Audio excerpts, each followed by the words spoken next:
कहाँ बाड़ुए फुआ फूफा जी हमार सूट पहिराई बिकिना। कहाँ बाड़ुए फुआ फूफा जी हमार सूट पहिराई बिकिना।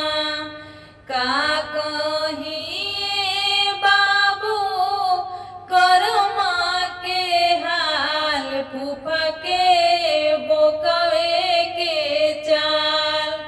का कहिए बाबू करमा के हाल फूफा के बोकवे के चाल।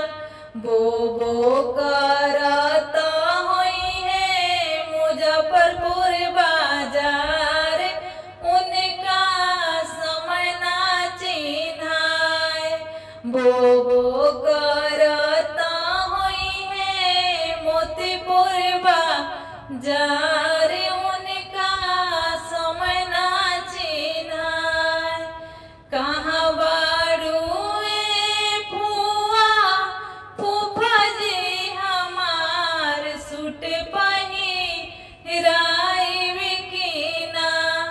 का कहिए बाबू करमा के हाल फूफा के गदहे के चाल।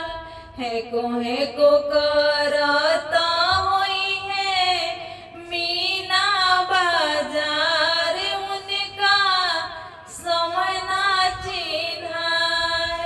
हेको करत होई है बलुआ बाजार, उनका समय ना चिन्हाय।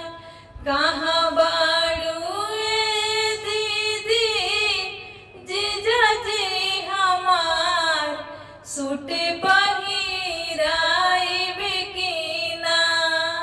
का कहिए बाबू करमा के हाल जीजा के बोकवे के चाल। बोबो करत होई है अरे राज बाजार, उनका समय ना चिन्हाय।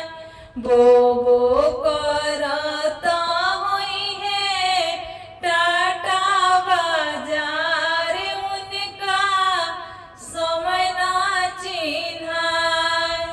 का कहिए बाबू करमा के हाल जीजा के गदहे के चाल।